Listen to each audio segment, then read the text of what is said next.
الحمدللہ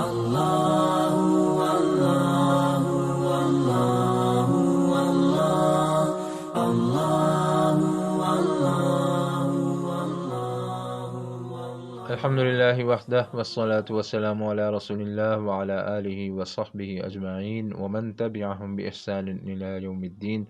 اما بعد فاعوذ باللہ من الشیطان الرجیم وقالوا لن تمسنا النار الا ایاما معدودہ۔ وقالوا اور وہ کہتے ہیں لن تمسنا النار کہ ہرگز نہیں پہنچے گی ہمیں آگ،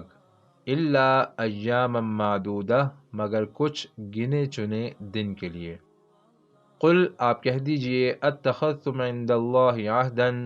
کیا لیا ہے تم نے اللہ تعالیٰ سے کوئی عہد، فلن یخلف اللہ عہدہ کہ اب ہرگز خلاف نہیں کر سکتے اللہ تعالیٰ اپنے عہد کے۔ ام تقولون علی اللہ بلکہ باندھتے ہو تم اللہ تعالیٰ پر ایسا جھوٹ ما لا تعلمون کہ جو تم نہیں جانتے۔ اس آیت میں اس خطاب میں مذکور یہود کی 5ویں قباحت کا ذکر ہے کہ گزشتہ آیات میں جو ان کی قباحتیں ذکر ہوئیں، یعنی کفر، شرک اور کتاب اللہ میں تحریف، ان تمام قباحتوں کے باوجود بھی وہ لوگ خود کو کامل مومنین کہتے ہیں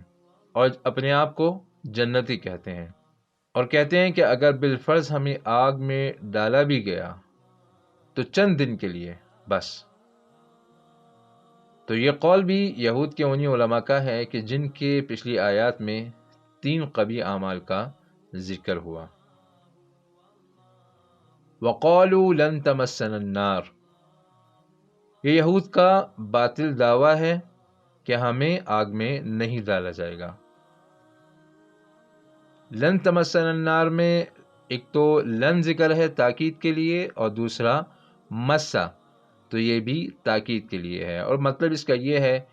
کہ آگ میں داخل ہونا تو دور کی بات ہے، ہمیں تو آگ کسی صورت بھی چھو بھی نہیں سکتی، الا ایام معدودہ،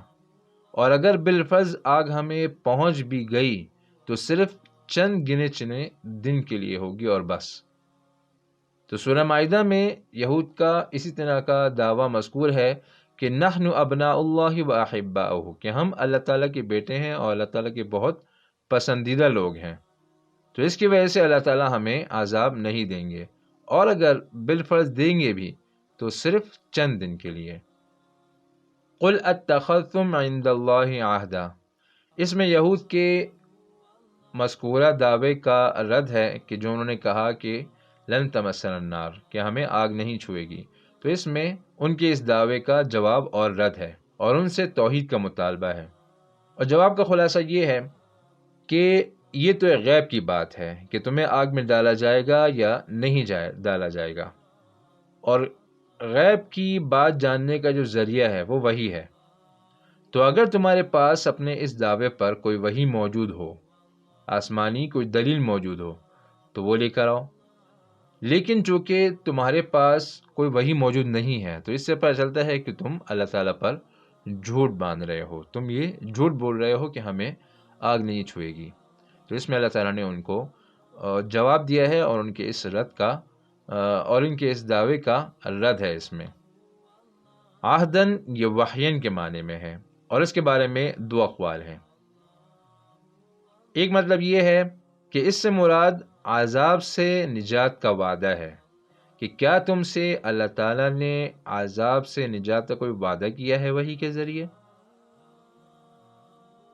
دوسرا قول یہ ہے کہ اس سے مراد توحید ہے، یعنی کیا تم نے توحید کا عقیدہ حاصل کر لیا ہے، مومن بن گئے ہو، ایمان لے آئے ہو، کیونکہ آگ سے نجات کا دعویٰ وہ کر سکتا ہے جو موحد ہو، ایک اللہ تعالیٰ کی عبادت کرتا ہو اور اس کے اعمال بھی پھر صحیح ہوں، سنت کے مطابق ہوں، اعمال کرتا ہو۔ تو نجات کا وعدہ تو اللہ تعالیٰ نے اس کے لیے کیا ہے، الذین آمنوا وعملوا الصالحات، جو ایمان لائے اور نیک عمل کرتے رہے موت تک، تو ان کو اللہ تعالیٰ نجات دیں گے عذاب سے۔ تو کیا تمہارا بھی ایسا ہی عقیدہ ہے اور عمل بھی ایسا ہی ہے جو تم یہ دعویٰ کر رہے ہو؟ تو عہدن کا یہ معنی ہے۔ ام تقولون علی اللہ، اس میں ام یا تو اپنے معنی میں ہے، یعنی ام کس معنی میں آتا ہے؟ استفہام کے معنی میں، تردد کے ساتھ. تو ام یا تو اپنے معنی میں ہے یا یہ بل کے معنی میں ہے. بل تقولون، بلکہ تم کہتے ہو اللہ تعالیٰ پر ما لا تعلمون، جو کہ تم نہیں جانتے. ما لا تعلمون کا مفعول محذوف ہے، انہ من اللہ، ما لا تعلمون انہ من اللہ، یعنی اللہ تعالیٰ کی طرف اس چیز کی نسبت کرنا جائز ہے جو کہ دلیل سے معلوم ہو کہ یہ اللہ تعالیٰ کی طرف سے ہے، اور جس چیز پر اللہ تعالیٰ کی طرف سے دلیل یعنی وحی نہ ہو تو اس کی نسبت اللہ تعالیٰ کی طرف کرنا یہ تقول علی اللہ کہلاتا ہے، یعنی اللہ تعالیٰ پر جھوٹ باندھنا، جو کہ حرام ہے اور دخول جہنم کا سبب ہے. بہرحال اس کا خلاصہ یہ ہوا کہ تمہارے پاس اپنے اس دعوے کی کوئی دلیل نہیں ہے، بلکہ صحیح بات یہ ہے کہ تم اللہ تعالیٰ پر جھوٹ باندھ رہے ہو. تو اس آیت سے ایک سبق تو یہ حاصل ہوتا ہے کہ جنت میں دخول کے لیے عقیدہ توحید اور ایمان یہ شرط ہیں، اس کے بغیر کوئی شخص بھی جنت میں داخل نہیں ہو سکتا. دوسرا سبق یہ حاصل ہوتا ہے